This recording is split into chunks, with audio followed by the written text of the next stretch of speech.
Good evening, everybody. I hope that connection is working well. And thank you very much for having me.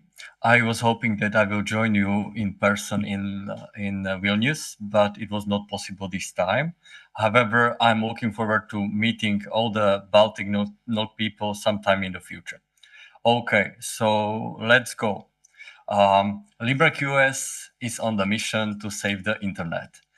You might laugh, but the most important problem that we are having on the internet right now, when we have a connectivity available, is latency, and this will be true in the years to come, because more and more applications that we are using on the internet and we will be using on the internet, like AI, VR, and so on, will be latency sensitive, and bandwidth will be not that important, if even important at all. Okay, so LibreQoS was started by Robert Chacon. He was running a small ISP in West Texas, in El Paso at the time, at the beginning of COVID. And suddenly, when so many people were forced to stay at home, and they were needed to participate at work, all the video conferencing tools like Zoom, Meet, Jitsi, and so on, and Teams as well, were starting to basically saturate the network, and bandwidth was not helping. Latency was a problem, so Robert decided to build something simple that will solve this issue in his particular network. And when it was working, he put it online, as open source projects like to do on GitHub. Herbert Wolverson was running an ISP in Central Missouri, and he was suffering with all these latency sensitive issues as well. So he saw this lovely thing on GitHub, and he started to using it at his own ISP. And because he was a really good Rust programmer, he decided to contact Robert and offer him a help. There was another important individual in this case. His name was Dave Tacht, and I'm using the past tense, sadly, and I will explain later. Dave was my friend, and he was working on fixing latency, buffer bloat, and jitter online since early 2000s, when he was retired and living in Nicaragua, and he was trying to basically hook everybody on the internet in Nicaragua on OpenWRT routers. OpenWRT was a new thing that started by the end of 2003, and it was publicly released in 2004. And so Dave was experiencing these problems caused by latency on the early video conferencing tools like Skype. So I was the fourth guy that joined the effort by the end of 2022, early beginning of 2023. And we are on the mission, like I said, to save the net. So you maybe heard of the word buffer bloat, and it's a huge problem connected with so many stuff that we are experiencing on the internet these days. So it sounds like really uncomfortable, right? If there is a bloat somewhere, right? You might be running a network, or you might be a user, and you are suffering from some of these stuff on your own. People may be complaining that speed is slow, right? You might have a jittery phone call over IP. You might be playing game, or your kid at home might be playing games, but they are experiencing lag, and they are losing the game, right?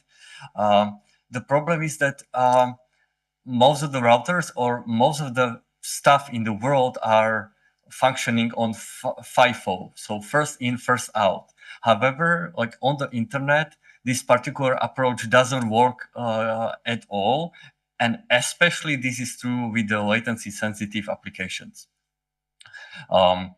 Solutions to these kind of problems are well known for quite some time. Most important in the history are Codel, FQ and Cake.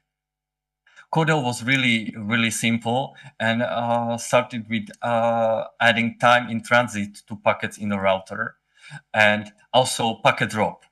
You might heard or from the people that packet drop is actually bad, but that's not true at all. Packet drop is a really important signal on the internet. FQ Codel was adding better timing to time in transit, and also tracks packets per flow. The function was called fair queuing. Um, in close succession to FQ Codel, Cake, or common application kept at hands, was born, and it was dividing traffic into tins by traffic type. So, for example, bulk, which is pretty much everything except voice over IP, gaming, and video conferencing. Codel, FQ Codel, and Cake are 100% open source, included in Linux kernel. They are obviously then also part of OpenWRT. Flow queuing, or FQ part of FQ Codel, would be almost everything that we need today. One of our customers like to say that, and I will read it verbatim, 98% of flows don't need any AQM. AQM stands for Active Queue Management, but 2% need it desperately, and then the 98% need the 2% well taken care of. That's the biggest problem, that when you have a full buffer, the 2% that needs to be cleared out of the way, for example, because it's your voice over IP or your video conferencing, you really need to get it out in timely manner, and the bulk download or upload that's basically going on as the packets in your buffer, they can come out of the buffer later on.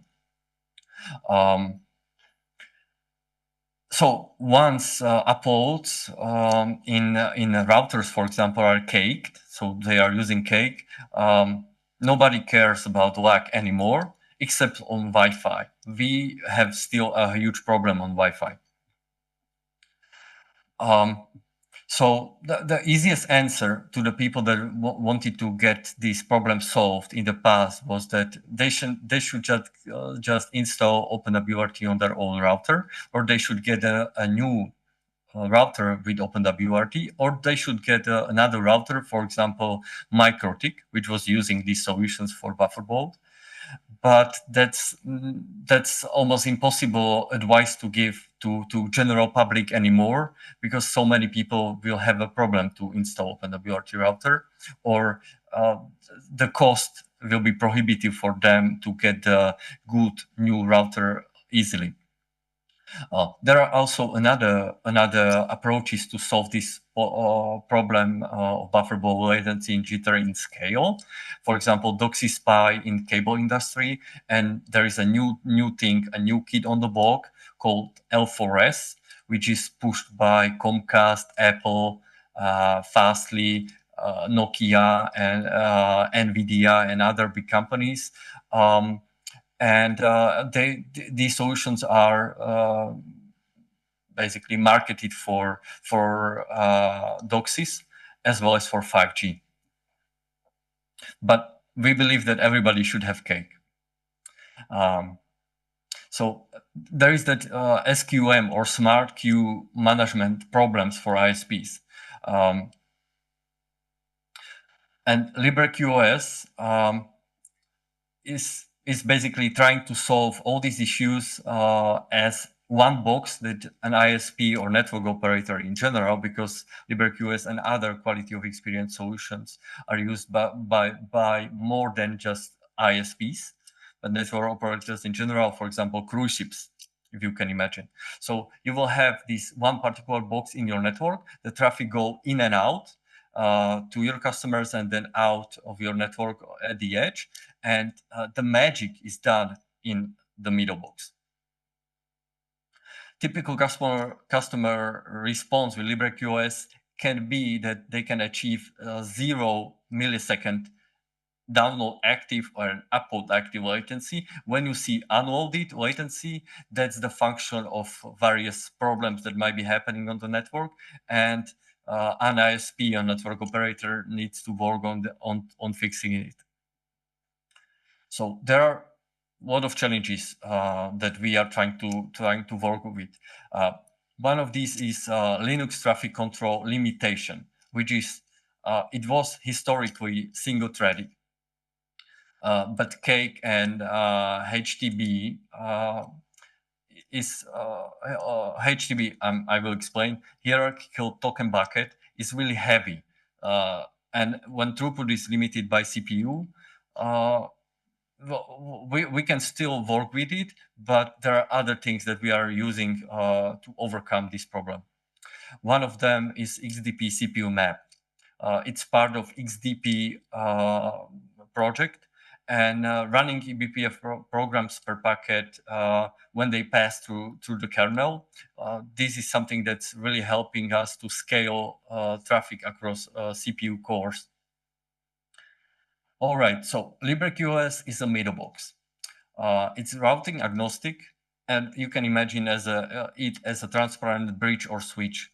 And so we are using it in a way that traffic basically just pass through, and we apply cake. Here we can see basically a flow diagram of how every packet is in going through LibreQoS is dissected, analyzed, routed, multi-queued at millions of packets per second. LibreQoS helps you as a first thing to understand your network in real time. You will see current traffic round trip time, which is really important. TCP retransmits, flows. We also try to show ISPs ASN quality. So you will see that there is a problem with a specific ASN for most of your customers, or for example for gamers, and then you can drill down and investigate and try to fix it. A really amazing feature is that when a customer is calling you, you can search for the particular customer in LibreQoS, and then you can see immediately what's happening in his network. When he's saying that he's playing Call of Duty and or watching a video, and there is a problem, you can see real time what's happening on the network, and then you can start to work on the solution. One of the views that our customers especially appreciate, and they are using it, they are showing it to their, for example, customer representatives in their NOCs on a big screen, is LibreQoS Sankey. It was recently shortlisted by Internet Society in one of their visualizations presentations at SIGCOM ACM event. LibreQoS can manage and model networks up to 8 hops deep. So you can see different towers and then drill down to the customer. When the color change from green to yellow to brown to red, you can see that there is something wrong happening on your network. We are talking TCP retransmits, like I mentioned, and here you can see a case where a packet sniffer on the network segment caused excess packet loss. So with quality of experience middle boxes like LibreQoS on your network, you are able to spot these kind of problems rather easily. We also measure latency worldwide. So basically, you will be able to see the latencies from your particular ISP to different parts of the world where the traffic from your customers is actually flowing. Yeah, and let's go back. Right, this is the per ASM performance that we like to show. So in this case, it's Fastly, and we try to drill down the protocols used, and the amount of bytes that are flowing, and also RTT, and it can really help you to find a problem on your network. So right now, LibreQoS is in 1.5 version. So there are a lot of changes, and we are moving fast, even though we are just 3 people right now, and it can really help you to see the hotspots and pain points on your network in the real time, to drill down and identify these troubles. When you receive a call, you can easily find the customer and to see exactly what's happening on the way through your network to this particular customer, as well as what's happening on his particular router. Yeah, so I know when people hear about LibreQoS or middle boxes as a concept in general, it's really hard to imagine how this magical box in their network can really help them as operators. But LibreQoS is used by people managing campuses, network at the campuses at the universities. They are used also in mining. For example, in Finland, there is a mine using LibreQoS. There is also use case at cruise ships. So imagine LibreQoS helping a couple of Starlink antennas managing Wi-Fi and internet connectivity in general for up to 6.5 thousand people. LibreQoS right now, it's in 1.5 RC-1 stage, but RC-2 is coming, and there will be a lot of new feature.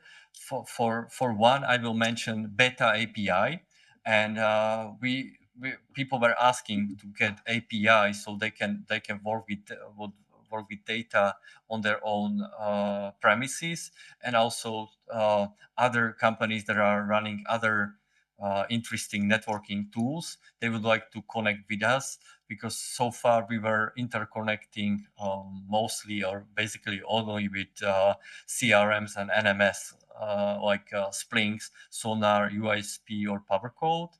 And there are other integrations like Gaia, Viscate, Netzer, and some others that I won't mention this time in the making.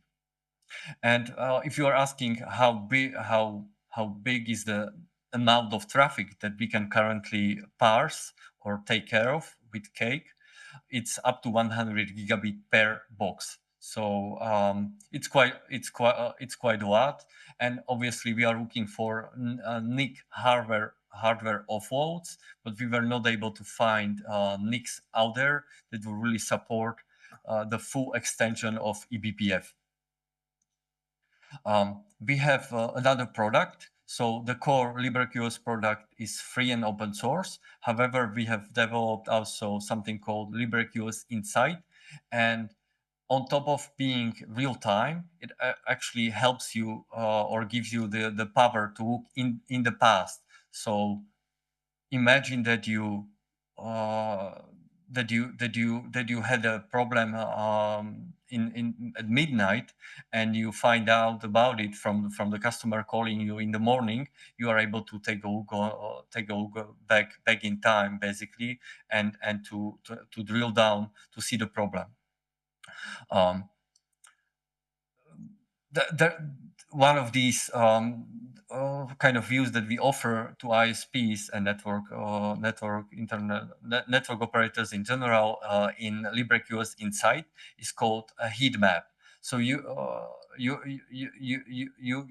can see the round trip time or retransmits and capacity utilizations of particular customer or hop on the way to your customer. And the time machine also show you the flow of the data in your network as well. So yeah, if customer calls you and asks you what happened, what was the problem at 2 a.m., you are able to go back in time and basically investigate and find out. We are going, with the flow, and we are trying to utilize artificial intelligence and LLMs to breach language barrier.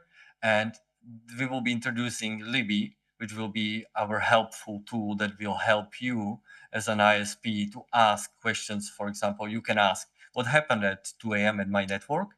And Libby will parse through all the data in the tables as well as in graphs, and will give you the answer. It will, yeah. So there was a retransmit problem at this particular hop. There was a problem with this ASM, and it will also suggest you what you can do next to fix the issue.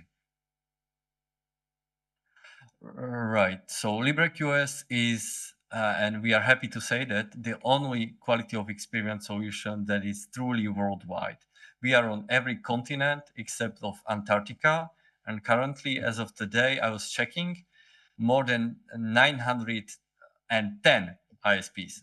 It was something like 912 were using LibreQoS.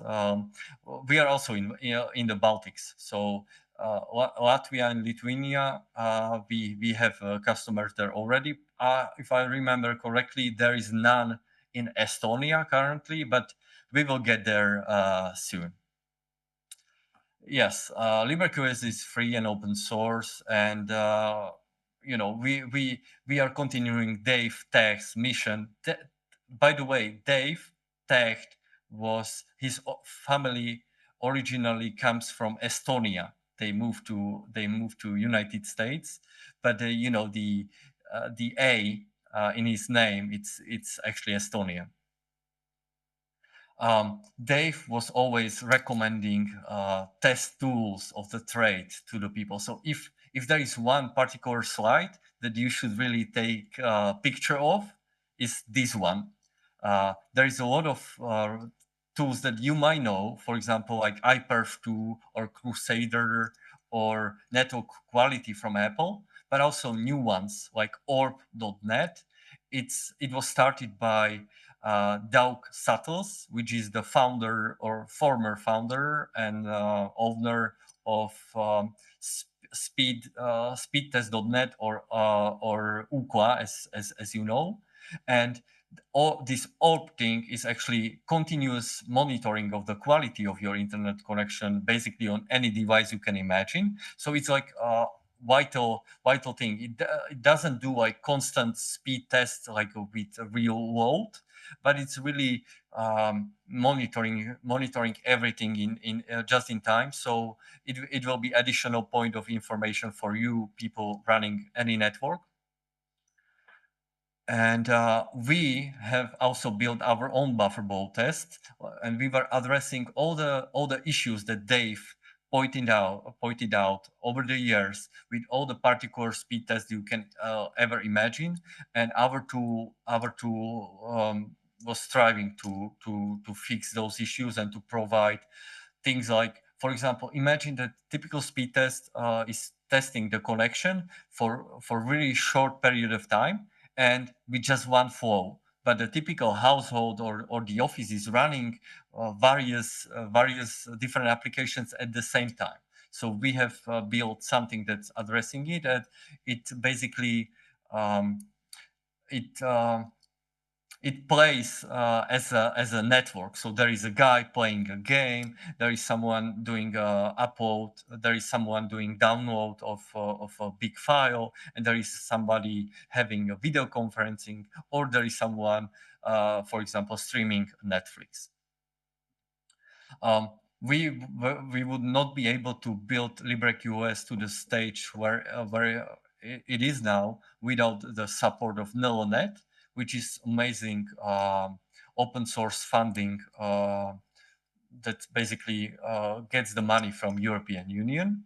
And also we got a lot of help from Equinix. We were using their bare metal over the years.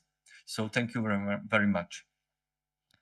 Yeah, as all the open source projects, we want to also become even more sustainable than we are now, and we want to eat something else that top ramen. And this is the sad part of my presentation. Our beloved Dave Tacht sadly passed away in April of this year. It was sudden and unexpected. Dave was in a really good shape anyway. He was uh,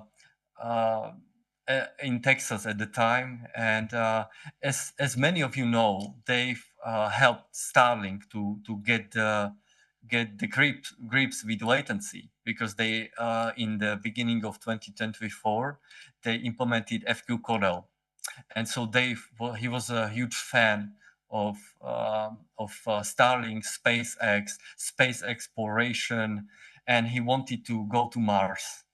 But as people say, "Ed aspera per astra." He's an astronaut now. So thank you very much. It's not the end yet, but if you would like to ask anything, please send us a message at sales@libreqs.io, and we will get back to you shortly. We are going to Las Vegas to present LibreQoS again at Vispapalooza, which is the most important internet service provider event of the year. Maybe some of you will meet us there as well. We will have a booth.